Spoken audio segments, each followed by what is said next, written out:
Hi, everyone. This is Jacqui Cooper with JCooperTravels, and I want to welcome everyone back to this episode. For those that are following me, thank you so much. For those that are new, please like and subscribe so that way you can hear more of the wonderful conversations that I'll be having throughout the year, both about geographical places of where we travel, as well as how do we travel in life, both, in your career, personal life, family life, spiritually. I know that, for example, I just came back from a trip to Portugal and it was so refreshing and energizing, and it was something that I personally needed. But when we're not always able to physically travel, and so sometimes we have to find those mini vacations here within our home, within local, but at the same time, there are things that we're doing within our own personal life that we also need to be thinking about so that way we can do the travel. It might be, how do we take care of our finances? How do we take care of our, personal well-being?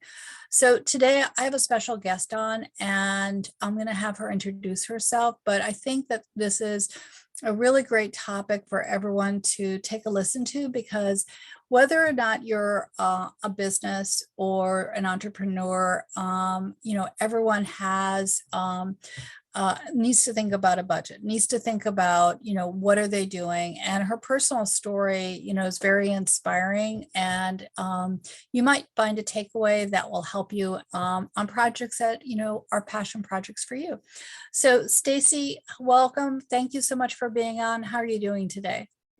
Good. Thank you so much for having me on your talk show. It's exciting. Yeah. So I know that we connected on a few different social media platforms, and I know that your story is really special. Why don't you go ahead and introduce your current business and the clients that you actually are supporting, and then we're going to go into your story so others can be inspired as well.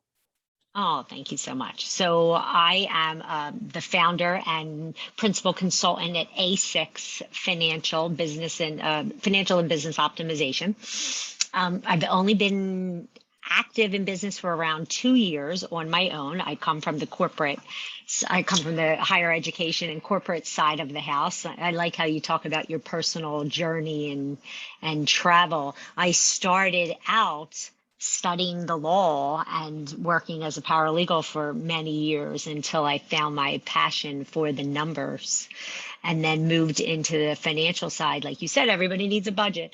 So I served as the director of budgets, VP of finance, eventually into the CFO role, in which I spent the majority of my career, 25 years, at the C-suite level, whether it was overseeing finance, HR, IT, organizational development, that type of thing. And as I passed through my journey in life, I got to a stage where I love what I did, but I felt like it was just so focused on one entity. I wasn't sharing my gift, just say with like the greater world. So my clients right now are anything from startup to small companies to large companies, for profit, not for profit. I'm getting the pleasure to work with leadership development firms, construction companies, some higher ed work I'm still connected to, and all over. Talk about traveling. I mean, very few. I'm in New Jersey, in Cherry Hill, New Jersey. Very few of my clients are in the Philadelphia or the Pennsylvania, New Jersey area. I recently just ended with a client that was in Puerto Rico. And Arizona and Vegas. So it's although we're we're home because of COVID and we're not traveling as much as we'd like, I'm still getting a chance to meet with people all over. And as soon as all the bans are lifted, I hope to get my butt on the plane and start traveling to these fun places to get to meet everybody face to face. You definitely can. I know that from my personal experience going to Portugal, it was a lot safer than I expected. People were very respectful about wearing the masks, and there was a lot of precautions that were taken. So I felt a lot more comfortable, personally traveling. I'm curious, the name of your company. How did you create that? Because again, the logo is on the thumbnail, for our talk show, but how did that come about? It's my big secret. A6 is my big secret. I can't believe you asked me. So everybody wants to know. Some people think, oh, there's 6 consultants. Some people think it's because I'm a 6 on the Enneagram scale. I studied the Enneagram and I love that so much. There's many different stories. I can't divulge. I think you have to become one of my clients to really find out. It's a big, big secret. That's Big secret. It took my one of my closest girlfriends saw the name and went, "Oh my God, I know what that means." But even my mom didn't know. that's cool. That's very cool. I can't release it. I can't release it. All right, that's fine. That's fine. Maybe off camera, we'll share. Yes, We'll talk. I'll tell the truth. So you have you navigated from a fairly traditional type of career Mhm. to an entrepreneur type of business where you're now supporting others. Why did Yes. you take that step? And why did you feel like there was such a need for other companies to know about budgeting, finance, and where did some of the struggles that you see that small businesses have, and how are you helping them? Yeah. Yeah, it's really a great question.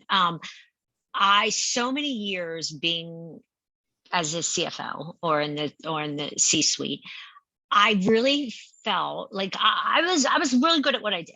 I was really good at what I did. I really produced a great product. I know that I serviced my colleagues, my clients, my associates. But all those years when I was in that role, I felt that no matter what I did, it was not enough. I could work 60, 70 hours a week, and it was never enough. My goals were on track. I was exceeding all of my objectives. My customers were happy, but for me personally, it was never enough. And I contributed to, well, work-life balance or trying to make everybody, happy, trying to fix everything. And my goals, I was on track.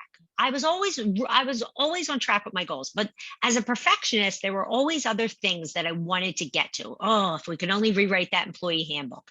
Oh, if we could only model out that 5 years revenue or expense.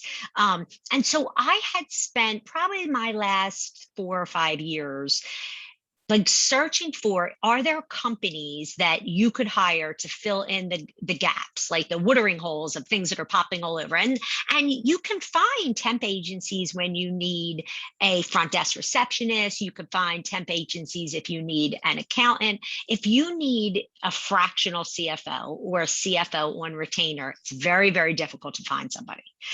There are the big firms that do accounting audits, but they don't provide fractional CFO work. And when you do contact people, when you bring somebody in, and which I have many times to do organizational efficiency studies, I felt as though, I'm not sure not everyone has this experience, but I felt as though my results that I was given, that I paid an awful lot of money for, were cookie cutter results, that everybody was given the same pretty much 40. I felt as though there was a list of 100 things or 50 things, and they would go through, check, check, check, check, these apply.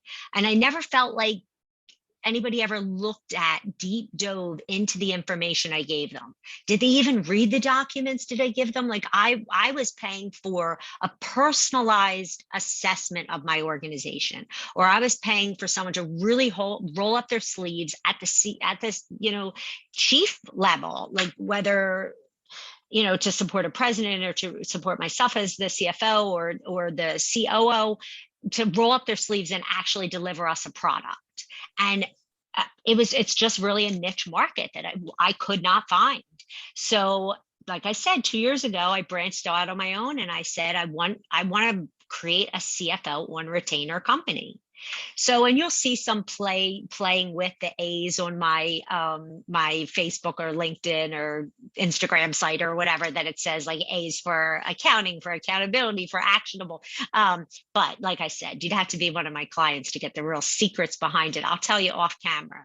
It's very exciting. So, a CFO, why should someone think about hiring even a part-time CFO. Can't they do it on their own?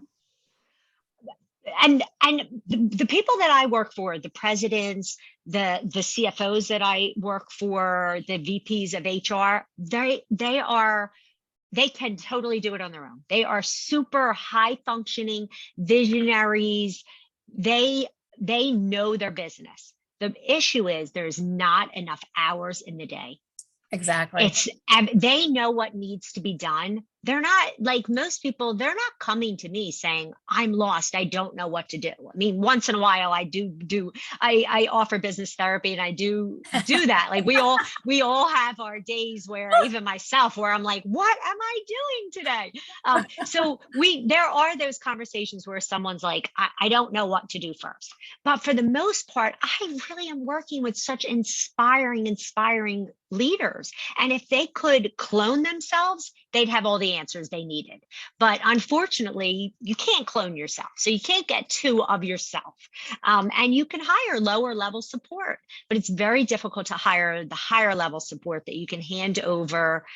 Here's my material. This is how I want it to look at the end. And then they check it, and they, whatever they want to do with it, put a nice bow on it, and they can hand it over to their bosses or their board or their investors. But yeah, you're absolutely right. It's not that the CFOs don't need another CFO. They need someone just to do one project a year, one project a month, 2 days a month before their board meeting. They just don't, there's physically not enough hours in the day, and they need the help. Exactly. I can definitely relate to that, in different levels, just because of the fact that my background's law. And I know many years ago, before I stepped into the education side, I was freelancing as a lawyer because they have legal staffing firms. And Yes. so the law firms had, projects because they needed extra hands for either deposition, discovery, whatever the project was. So you want to have someone who has a knowledge base that you can say, okay, can you do this? And it's not that they want to have someone permanently on staff, but Exactly. you just, like you said, there are only so many hours of the day, but the challenge is that the projects don't stop, and the projects have their own time deadlines. So you can't work 24 to get the project done. You do have to have maybe two bodies. And so with your background, it allows them to have a trust that when they say, can you do this, that'll be done at a quality level that then they can then take it to the next step that they need. So exactly. It definitely is a service that's needed. So how do, if someone wanted, please mention your website so people can find out how to reach you. If they want to initially have a consult with you, say the website so people will know how to reach you. Okay, so my website was or supposed to be email yes. Some way for them to contact. So my hashtag, which I'm learning a lot about the hashtags and all this, fancy, really cool stuff that's out there, is like the letter A, 6, Fin, FINBIZ. You can reach me on LinkedIn at A6 Financial and Business Optimization, or under Stacey Linderman, my name. It's LINDERMAN.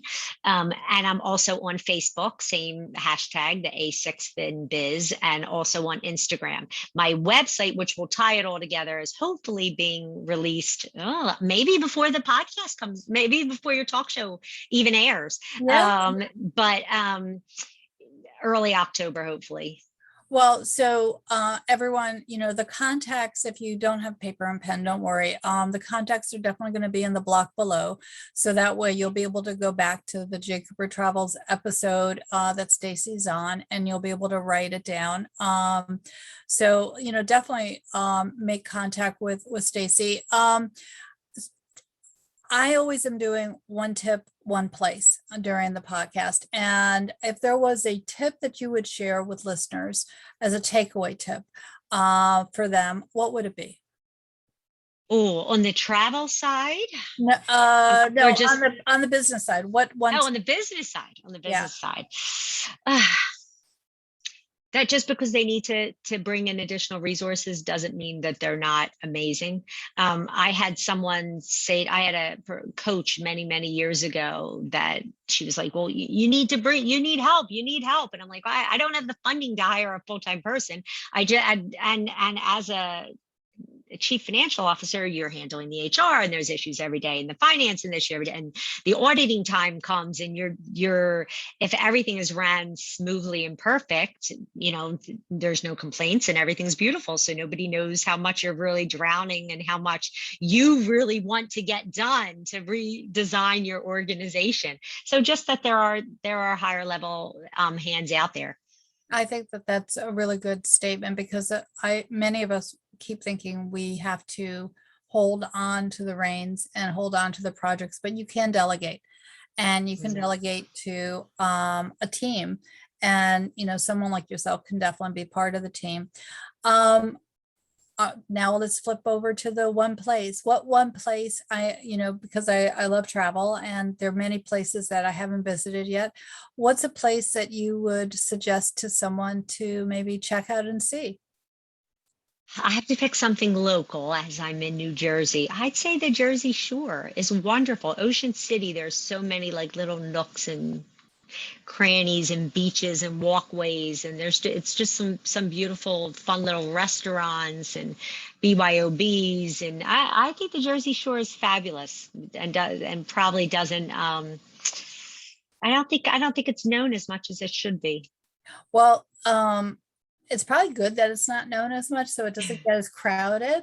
Yes, it's a nice hideaway. Yeah, exactly. But I think that, that's a lot of times we're driving through New Jersey, not thinking about the beauty and the fun places. And so this is a great little tip. To get to New York, right? Yeah, to get to New York. Or to Philadelphia. Yeah, exactly.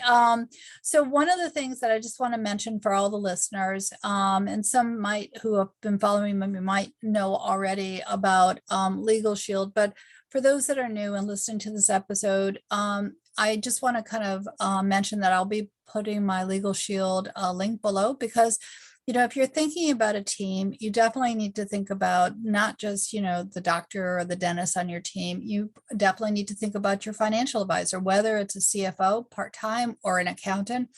And then also law, because a lot of times, we have legal things that are happening every day in our life. And you don't necessarily have to pay an hourly rate for a lawyer.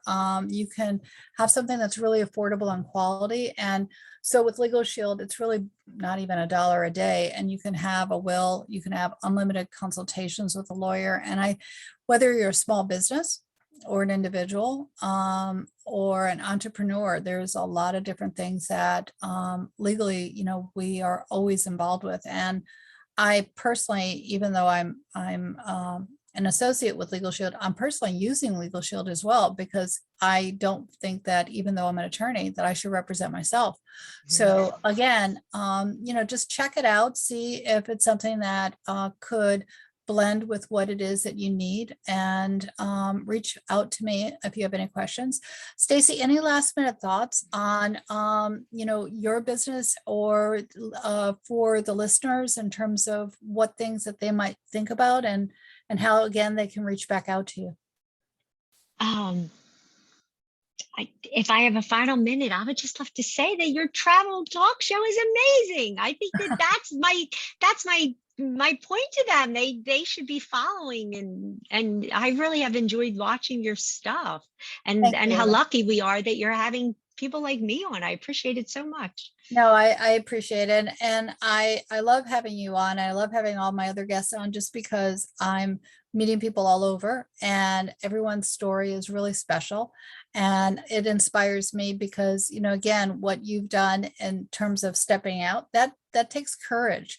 A lot of times we don't think of ourselves as being courageous, but when we make that decision to kind of start our own, or follow our passion or our heart, that does, it's not following the traditional path. Yes. And it's so scary and so fun and exciting at the same time. Exactly. So I think, that's why I like having everyone's story on, because we don't know who's going to hear this and say, okay, it's my turn now, you know? Yeah. And the other takeaway for everyone who's listening is you don't have to start your project by totally leaving your 9 to 5 job. You can do it part-time in the, you know, the evenings or on the weekends and then transition. So it doesn't have to be all or nothing. But definitely if you have a dream, you know, follow it. I mean, that's what it's all about. And I think that's what the pandemic has shown us, is that Yeah. a lot more flexibility with how we operate, how we, you know, have work, how we interact with our families. And I think we need to appreciate each moment because, you know, every day is special. So, oh, well, thank you so much for being on, Stacy. I look forward to future conversations with you and have a great day. Thank you.